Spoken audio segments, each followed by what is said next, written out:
Hey, good afternoon, everyone. Marty Mazzora here. It's the 1st of July, 2025, with your midweek update. It's about 45 minutes before the market closes today. I am going to be away from the office for the rest of the week, but will probably pop in over the weekend with a commentary, either written or on the video. In any event, I'll, as always, be scoring our own general conditions index, and again, probably sharing something with you at the end of the week. May not, depending on how the week ends up going.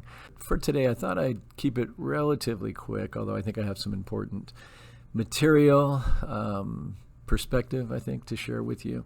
First of all, let's get the charts out of the way first this time, and take a look first at the daily chart of the S&P 500 that's in front of you there. And recall, I've been pointing out these bearish divergences in momentum. The moving average convergence divergence really kind of burned through this bearish divergence in the RSI, although this is your classic overbought signal for the RSI. You see, last time it was overbought, was here. It meandered for a while, kind of consolidated before it gave up the ghost for a 20% decline earlier this year. We are back in that rising wedge pattern, kind of breaking out of it sideways, but certainly not, falling apart by any stretch here today. The S&P is pretty much flat on the session. This is a bearish look. It is a sell signal if we blow below the trend line there, and I see potentially, save for some pretty good resistance right around here in the 6,100 to 6,025 area, or I should say support. Ultimately, this market could go considerably lower based on what we're seeing in the technicals. The NASDAQ 100, or the ETF that tracks it, as you can see, it has broken down below the trend line here today with some momentum, while it's coming off a little bit off the bottom. Tesla in particular is taking a pretty good hit that's impacting the tech sector. Interestingly, today the Dow is up like 400 points or something. The S&P is flat, and the NASDAQ is down like 2/3%. So stocks are kind of all over the place. The concentration to the downside is in the tech space. So again, not at all a bullish chart the way we look at the technicals. You can see the momentum is rolling over here off of these fresh all-time highs. Overbought on the RSI. In no way, shape, or form does this mean that these bearish patterns have to play out. We've got a big, beautiful spending bill, as it's called, pending right here. It's passed the Senate today. It's going to have a tough slog yet to go in Congress, but the president would like to have it done by Friday. Looks like a long shot to us, but we'll see. This thing will pass, by the way. Some version of it will pass. It has to extend the 2017 tax cuts, which I can say with 100% certainty will not be allowed to expire at the end of this year. So just the same, pretty much the exact same thing I've been showing you, other than a breakdown today in the NASDAQ 100, which is what I was suggesting is likely, or the charts look to me like this will ultimately be a failed breakout based on these divergences. But again, good news on this bill, good trade news, etc. Really good tariff news on July 9th could get us meandering further into all-time high territory for a while. I am going to look at valuations in a second. And then these patterns ultimately failing in terms of what their signal suggests is probable. The dollar continues to be an unmitigated train wreck. And remember, right in here, I was looking for a pop. We kind of got it, but I really thought it would be more sustained, and it has just continued to fall. Look at all these blue candle down days the last several days. Failed right at that trend line. We've had it flag down perfectly. Here's your bear flag pattern. This one is just about as textbook as it gets. You fall, you retrace about half the decline, then you fall again. The flagpole is the target. It hit that target right on the button. Hit this target literally right on the button. Retracement, flag pattern, boom. Just found support just a little bit on top, or a little bit above the target here. So the dollar is, essentially getting abandoned. We've explored why we think that's the case short term. We do think this is a trend that will continue, i.e. a downward trend for many years to come. Last week I spent a fair amount of time on one of the aspects to that thesis. But things don't go down in a straight line, so it wouldn't surprise me. I could give you lots of reasons why the dollar could see a rally at some point here in the not too distant future. I'd be surprised if it didn't, but who knows? Maybe it'll only tick that trend line again and then get sold off of that level. We'll see. I'll keep you posted, of course. Gold, as I've been expressing, I've been quite bearish on gold in the short run. Looked pretty smart here until today. We were down below the 50-day moving average. Remember, I said if we go up and test that and fail it, look out below. Right now, we are above the 50-day moving average. This blue candle says that we popped, we gapped up higher today, and now we're trading at the lower end of the range. So with 40 minutes left to go in the trading session, we'll see if gold will hold up. These patterns do not look optimistic to me at all in the short run. I am uber optimistic on gold in the longer run. That was quick on the charts. As you can see, there's not much different than what I've been showing you the last few weeks. Here is another look at valuations. So we're going to look at the price to earnings ratio, and I have this shaded area up here, which is a historically dangerous zone. I can say it again. Sustainable big-time bull markets have never historically started from these levels. The outlook in terms of extended returns over years from these levels actually is quite dismal when you look at it historically. Doesn't mean that earnings via AI or what have you can't explode higher over the next year or two and suddenly make sense of these valuations. The earnings would go up. If price doesn't continue to expand along with the rate of earnings expansion, then the price to earnings multiple comes down. Typically, from these levels, it comes down by the price actually falling to meet what makes sense from a valuation standpoint relative to earnings.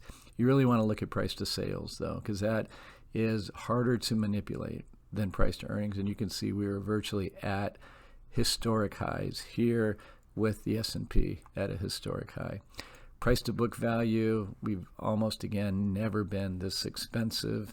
Warren Buffett's favorite indicator, or so they say, is the market cap to GDP indicator. And you can take a look at where it sits right now, 200%. So essentially the total market cap of the U.S. market is twice the size of the economy. Never in history, going back here to 1972, you can go back another 100 years, and stocks have never been this expensive by that metric. Does it make you feel warm and cozy relative to where stocks sit right now? Robert Shiller won a Nobel Prize for his work on valuations, the cyclically adjusted or CAPE ratio, price to earnings ratio. Many analysts view this as the best valuation indicator out there.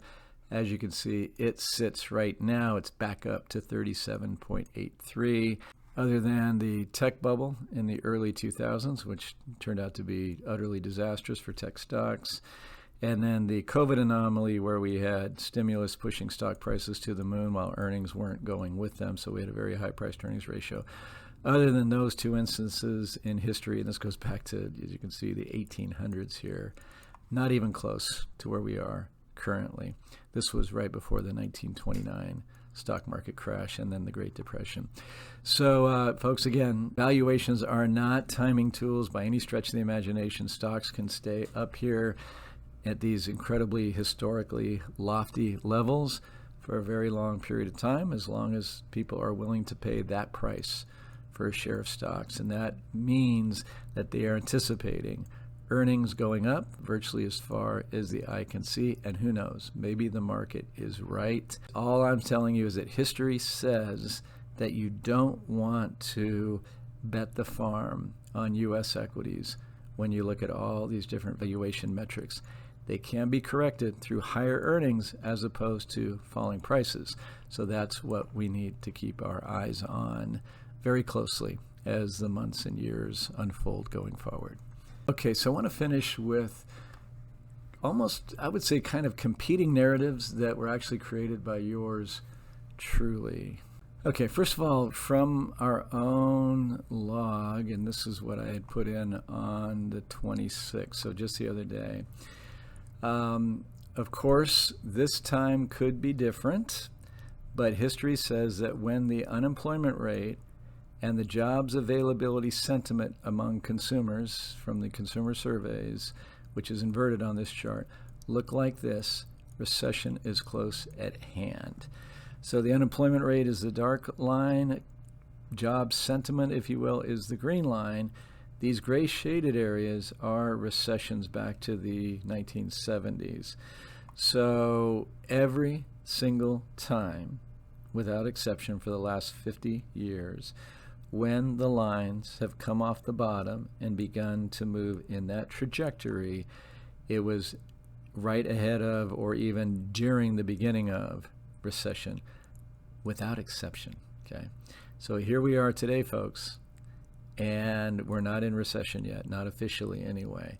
So again, I will say this, since COVID and all that stimulus being brought into the system and still kind of sloshing around, a number of tried and true recession indicators have failed, and maybe this one will as well, but we still have to pay attention to it, right? It may be different this time, and I think it is in a lot of ways, but maybe not when it comes to the data that we're seeing. In any event, though, it just says that, play a little defense in your portfolio right here.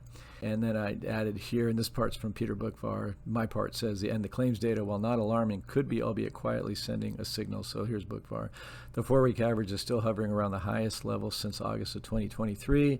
As stated, it's getting tougher to find a job with a 3.5-year high in continuing claims. So this part, right? You may have low new jobless claims that are presented every week, which means companies aren't firing a lot of people, but the continuing claims, you can see that beginning to accelerate higher, means it's really a tough time for people to find a job, like the sentiment suggested in my first paragraph up here. So that, says that's a real warning sign about the second half of the year and about what the economy may be doing and ultimately what corporate earnings might ultimately be doing. Now, here's my competing narrative that comes from a adjustment that we made today in our core allocation. We cut our real estate exposure some and added, believe it or not, to our small cap U.S. exposure. And here's my narrative. Thinking about the second half of the year setup, I am looking for weakness in the early summer, and that comes from the technicals, folks. That comes from these charts that I am showing you. And now we're in the early summer, so you have to be looking for weakness based on those charts. But headwinds to that weaker expectation would be Trump easing tariffs to the extent that the market seems to discount. The market is very complacent and very confident right here that we're not going to go back to anything remotely like those Liberation Day level of tariffs. Or even better, even less. Say multiple trade deals are inked, which they're promising soon, and a passing of the new spending bill, which is getting close. And here's the interesting part. Amid a generally weakening economy, I'm actually saying that all this is bullish if it happens amid a generally weakening economy, which I think is something that is a legitimate concern right here.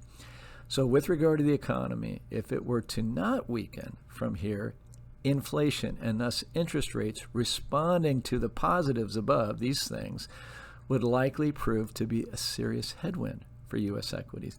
Meaning at these valuation levels that I just showed you, higher interest rates are really, really problematic for a continued move in the current bull market. Trust me on this one. So if we did see a spike in inflation because of all this stuff going on, and we would see that if the economy holds up strong, animal spirits come back, it would be akin to the 2022 scenario where stocks went down 27% and the Fed, was having to tighten monetary policy. So in this event, unless we get any further weakening, forget about rate cuts at the end of the year. At some point, they're going to start talking about rate increases again.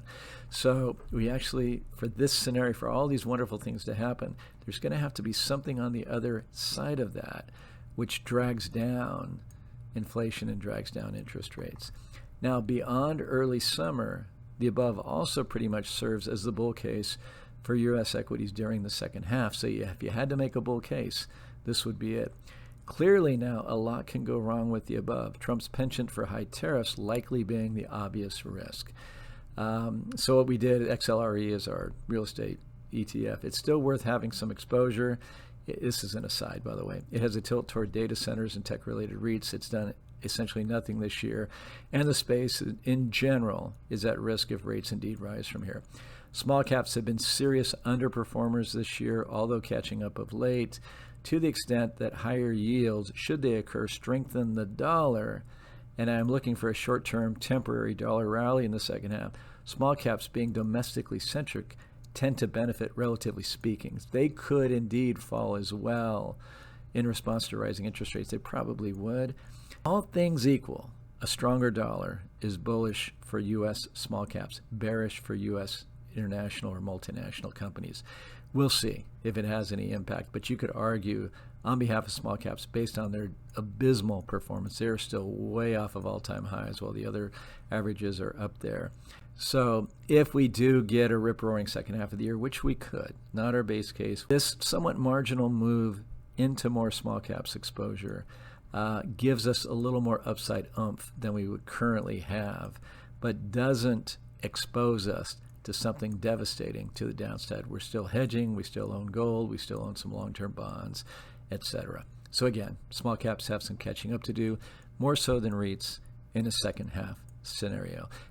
That wasn't really the point that I wanted to make today. It's just that you can legitimately have a bullish thesis for the second half of the year. What I told you earlier about what it's looking like under the surface for employment, and by the way, that is not the only metric. Only 7% of our 43 indicators are actually giving us positive signals right now in our own index. So there's a lot that doesn't look so good about the economy. If that weakening doesn't morph into a full-on recession, but it's enough to create concerns, get the Fed cutting rates in the second half of the year, on top of all this, it indeed could be okay for stocks. But again, a lot could go wrong with that scenario as well. So we need to be all weather here, very diversified globally across asset classes, and have a healthy position in short-term cash-like instruments like short-term treasuries, which we do. Folks, hope you have a wonderful weekend. Happy 4th of July to you all, and I'll be back at you very soon. Take care. Bye-bye.